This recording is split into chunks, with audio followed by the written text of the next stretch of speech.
Aquí está, es una jurisprudencia de corte constitucional emitido por la segunda sala de la Suprema Corte de Justicia de la Nación, igual que las subsecuentes. El rubro de esta primera es compensación de saldos a favor. El artículo 25, fracción sexta, de la Ley de Ingresos de la Federación para el ejercicio 2019 supera el test de proporcionalidad. O sea, es constitucional. Siguiente, por favor. Siguiente jurisprudencia. Ok, compensación de saldos a favor. Artículo 25, fracción sexta de la Ley de Ingresos de la Federación para el ejercicio fiscal 2019, que establece la mecánica respectiva, no se rige por los principios tributarios de equidad y proporcionalidad. Ok, siguiente, por favor. Compensación de saldos a favor. Artículo 25, fracción sexta de la Ley de Ingresos de la Federación, al establecer la mecánica respectiva, no viola el principio de confianza legítima de los contribuyentes. Ok, y estos son los tres criterios, me parece, son todos, ¿verdad? Estupendo, muy bien, regresamos a video. Estos son los tres criterios jurisprudenciales que se han pronunciado respecto de este artículo de la Ley de Ingresos de la Federación. Ya lo esperábamos, ya lo veíamos venir. El primer criterio aislado que se publicó fue de carácter favorable al contribuyente.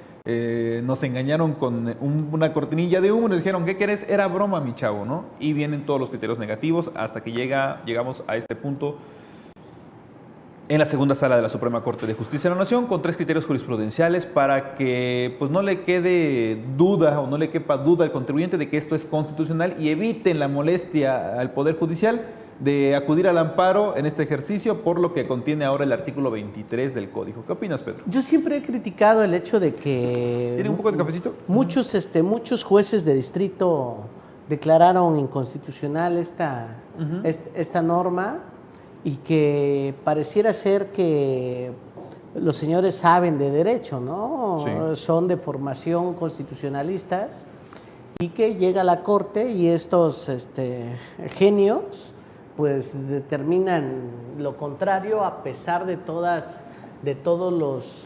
los criterios en un sentido contrario que se han emitido a nivel juzgado de distrito. Sí. Es importante el hecho que la propia Corte ha definido los parámetros que se deben de realizar para el análisis de la constitucionalidad de una norma y que es precisamente el test de proporcionalidad. Así es. Sin embargo, si se lee la jurisprudencia en donde se introduce el test de proporcionalidad, se puede entender realmente cómo tiene una finalidad de control constitucional. Sin embargo, al momento en el que ya es aplicado a casos concretos, como en este caso para el análisis y estudio del artículo 25 de la Ley de Ingresos, podemos ver cómo realmente ese test de proporcionalidad pasa a ser un mero ejercicio de subsunción en donde dice, a ver, ¿qué te exige el test de proporcionalidad? Tener una finalidad constitucionalmente válida. Claro. ¿Cuál es la finalidad constitucionalmente válida? Que se evite la defraudación fiscal. Entonces siempre que la autoridad, siempre que el Ejecutivo o el Legislativo manifieste que se busca combatir la defraudación, ¿eso le da la justificación constitucionalmente válida? O sea, ¿no debería de haber un ejercicio más profundo en relación a la ponderación de los derechos si está en controversia la finalidad constitucionalmente válida, que es buscar una mayor de recaudación? ¿No se tiene que ponderar la recaudación con la seguridad jurídica? Por supuesto. Creo que en ese ejercicio ponderativo la Corte no tendría mucho para dónde hacerse. Sin embargo, bajo el test de proporcionalidad, más que haber construido una herramienta de seguridad para el ciudadano, se construyó un elemento que le permite al Poder Judicial justificar, claro, el poder constitucionalizar la arbitrariedad de los otros poderes. Coincido perfectamente contigo. ¿Por qué? Porque si ese test de proporcionalidad tuviera cabida dentro del propio juicio de amparo, no lo debería establecer la Corte, lo debería establecer la ley. La ley nunca hizo referencia a ese tipo de test de constitucionalidad, ni la Constitución, ni la doctrina en torno al tema de amparo. No le des ideas. Al rato van a estar en la ley de amparo violaciones no invalidantes. Sí, digo, esa aberración ya está en la Ley Federal de Procedimiento Contencioso. Así es. Sí, me imagino ya a estas alturas que lo agreguen a la ley de amparo. La ley de amparo también establezca las violaciones no invalidantes de la actuación de la autoridad. Son ilegalidades, son inconstitucionalidades, pero que no invalidan la actuación de la autoridad, los siguientes. Claro, así es. Esto es una medida sumamente despótica, totalmente arbitraria por parte de las autoridades hacendarias. ¿Podemos poner, por favor, el rubro de la segunda jurisprudencia en torno a la compensación? Creo que el punto de partida que manejaron muchos litigantes en torno a su defensa fue erróneo, porque incluso en la tercera, aquí nos dice, ¿no? Compensación de saldos a favor de la Ley de Ingresos de la Federación, que establece la mecánica respectiva, no se rige por los principios tributarios de equidad y proporcionalidad. Y creo, con atención a lo que, ya si rezamos a video está bien, creo que con lo que se está diciendo aquí nos dan luz respecto del momento en el que ellos tratan de alegar violaciones a su esfera jurídica. Dicen, oye, es que no está respetando los principios de equidad y proporcionalidad. Y aquí la Corte tiene toda la razón, ¿eh? O sea, no se rige por los principios de equidad y proporcionalidad porque no es un tributo. El saldo a favor es el resultado positivo al contribuyente una vez que calculó, determinó y pagó sus contribuciones. ¿Eso qué quiere decir? Que es parte de su patrimonio, que esas cantidades reflejadas en ese saldo no son cantidades que se vean reflejadas en un indicador fiscal, como puede ser, por ejemplo, hablando de YETU, el crédito fiscal YETU, ¿no? O una pérdida en términos de la ley del impuesto sobre la renta.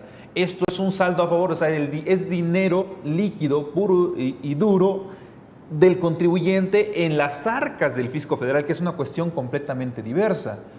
Considerar que nuestro patrimonio se debe regir bajo los principios de equidad y proporcionalidad pues resulta bastante absurdo. Por eso esa jurisprudencia tiene toda la razón. No se debió haber peleado nunca en ese sentido aplicando ese test de proporcionalidad y equidad, totalmente fuera de lugar.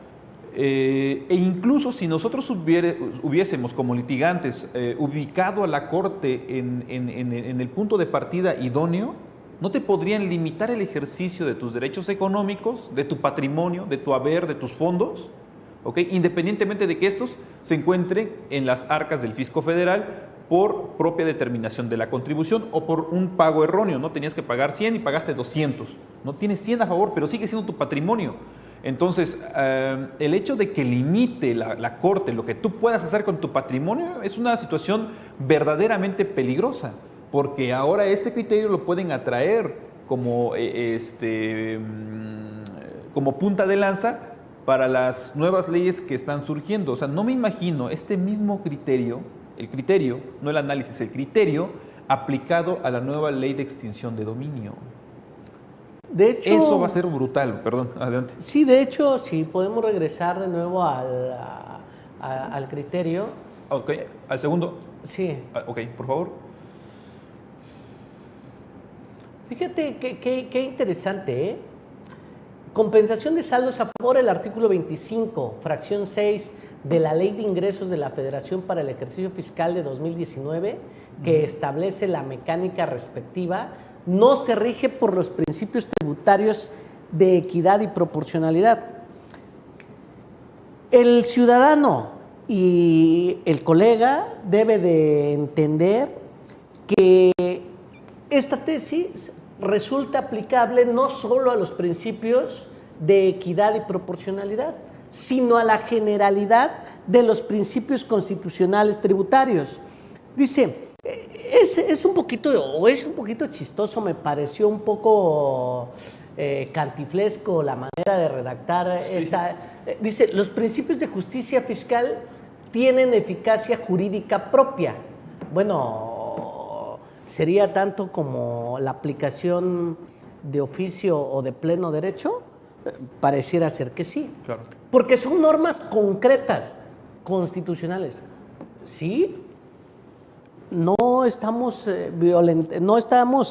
no está perdiendo el poder, la Suprema Corte, de vista una característica propia de la norma, que es la abstracción. Claro. Doblemente abstracto si es un principio. Claro. ¿Sí?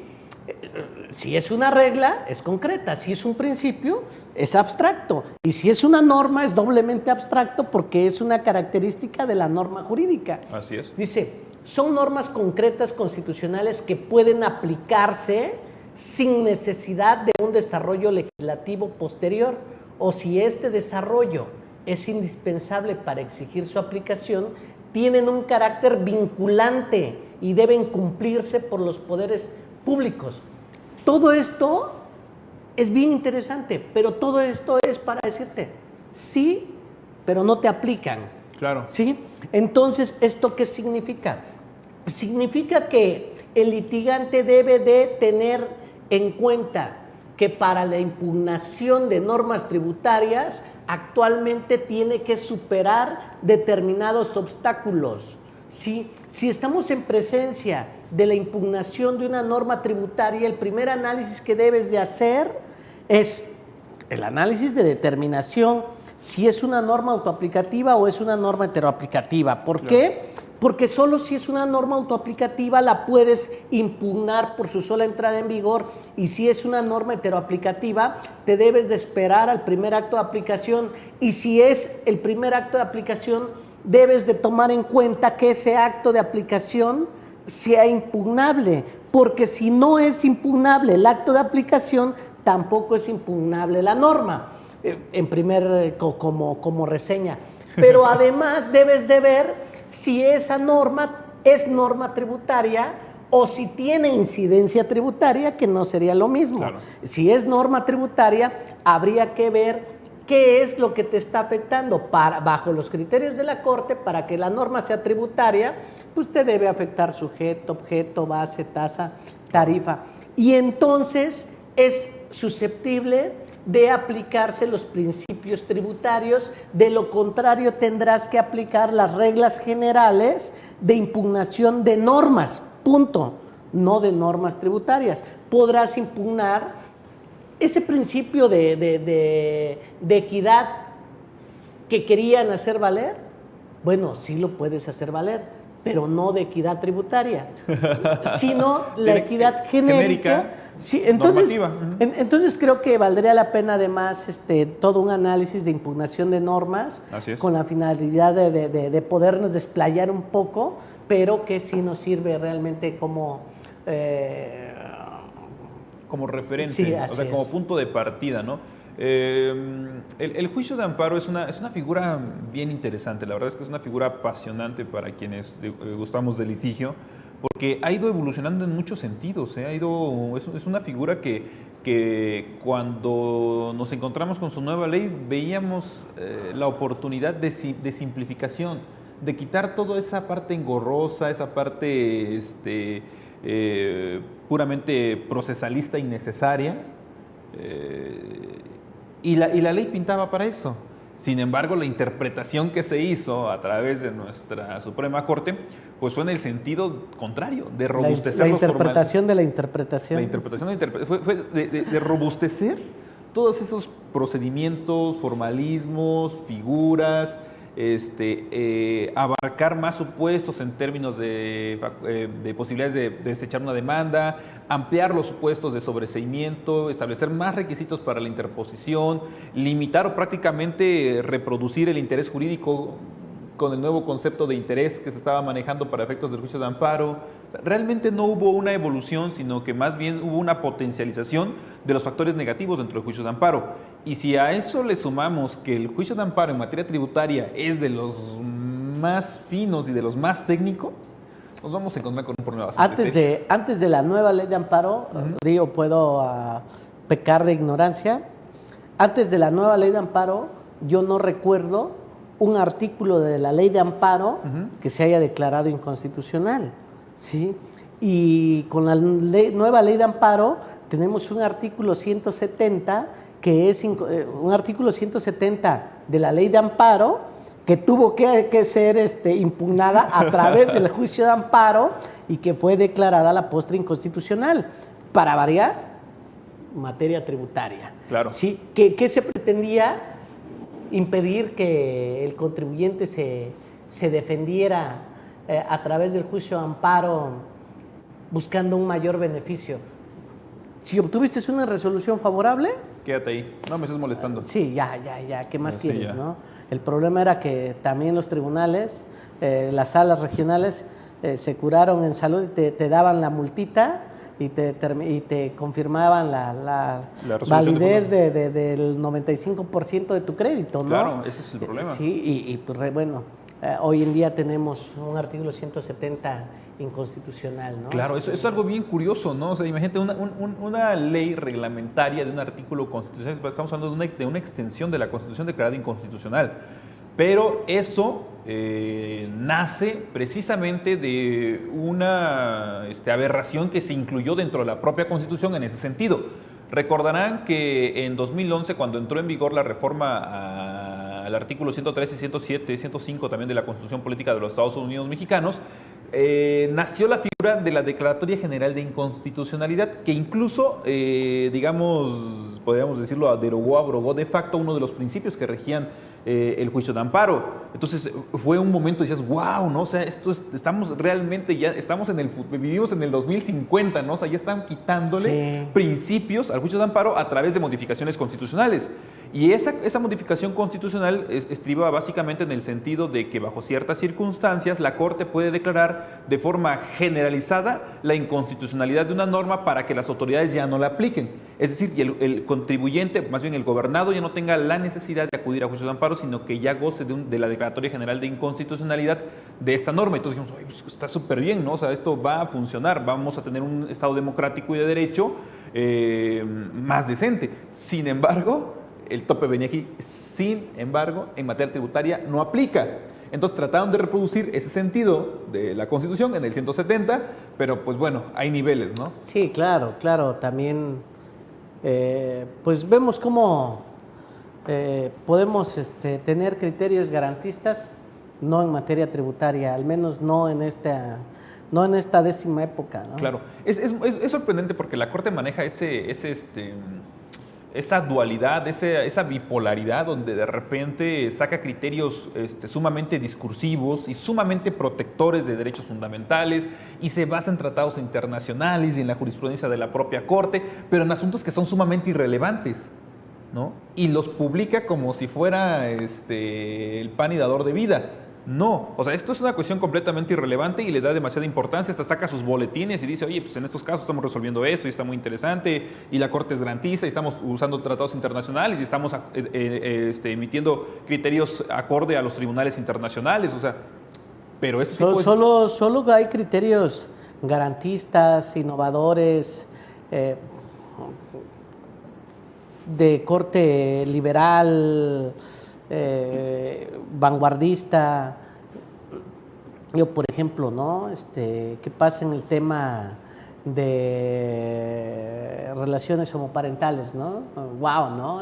Nos vamos a la Corte Europea, nos vamos, sí.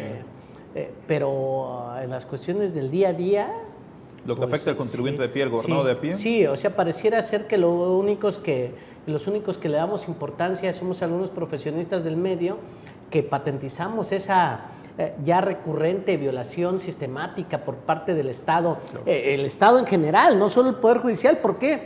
Porque viene desde un legislador que propone una aberración jurídica que, siguiendo todo el proceso legislativo, es aprobado desde el legislativo que presenta la iniciativa, el Congreso que lo aprueba y el Poder Judicial que lo valida. Hasta me siento, no sé, discutiendo esos temas. Deberíamos de discutir temas más importantes, claro. Por ejemplo, ¿ya viste el modelo de cachito con el cual van a rifar el avión? Sí. Ya hay diseño, pensé que era un meme, pero creo que ese era en serio, ¿no? No, es en serio. Es en serio.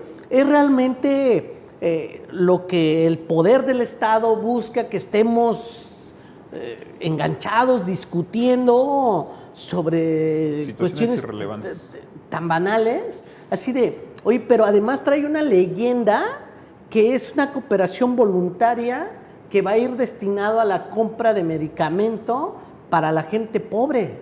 O sea, chingón, pues. Sí, sigan votando por la izquierda, o sea, qué absurdo, qué absurdo, ¿no? Sí, es una cuestión sumamente absurda, pero al final del día no creo que esto represente mayores beneficios para el Estado y sobre todo para aquellas pobres personas que fueron engañadas por este concepto, ¿no? Pero bueno, dejemos atrás ese tipo de situaciones. No sé si hay algún comentario, saludos, para no pasarlos todos al final, por favor. Tenemos saludos, por favor, si podemos poner los saludos, se los agradecería muchísimo. Antes de empezar con los que nos están escribiendo ahorita, quiero mandarle saludos a una querida amiga que siempre ve el programa, Mabel, un fuerte abrazo, gracias por ver nuestro programa. Me disculpo por no haber enviado saludos en los anteriores programas donde nos escribiste, pero pues a veces la cuestión del tiempo es nuestro pequeño inconveniente. Saludos, Mabel, gracias por ver nuestro programa. Aquí tenemos también a Ali Bernabé Gómez Silva a través de Facebook. Nos dice, felicidades a ambos, excelente tema. Marcos Pérez, saludos. Muchas gracias, Ali. Fuerte abrazo. Mira. Para Lucero Mabel, como siempre, excelente programa. Saludos, maestros. Muchos saludos. Ya me adelantaba los saludos justamente porque me habían regañado. Oye, ¿por qué no pasas mis saludos? Discúlpame. Tenemos a Ro José. Saludos, Ro. Para Fiscalito, saludos. Qué buena onda, me gusta ese nombre. Claudia Caso González, es nuestro colega ¿dónde es? ¿De Aguascalientes? Colima. De Colima, perdón, de Colima, cierto. ¿Qué tal, Claudio? Muchos saludos, estimado Claudio, es un gusto poderte saludar por este medio. Claro, muchas gracias por escribirnos. Ya he participado con el grupo de MRCI en alguna charla que impartimos en alguna ocasión. Saludos, Claudio, qué honor. La siguiente colega que nos está viendo es Nayeli Hernández Miguel. Saludos, Nayeli. Ella es fan destacado. Mira, ahí está abajo, precisamente. Sí, para Roberto Valenzuela, también colega, un gusto enorme poderte saludar. Nos dice Nayeli, aquí pendientes de sus comentarios, un gusto ver esta dupla de expositores. Gracias, Nayeli, qué amable eres. Saludos. Saludos para la licenciada Perpetua Ambrosio. Gracias por acompañarnos. Perpis. También nos está viendo la maestra Sonia Canseco. Gracias, Sony, qué linda eres. Un fuerte abrazo. Esperamos sus comentarios. Muchos saludos, sus maestras. Muy bien, entonces con esto pasamos al siguiente criterio. ¿Todavía hay tiempo? ¿Qué hora es? Sí, tenemos. Sí, para no enfriarnos. Vamos a pasar al siguiente criterio, por favor. Ok, pasamos los saludos más después de este criterio, por favor. Gracias.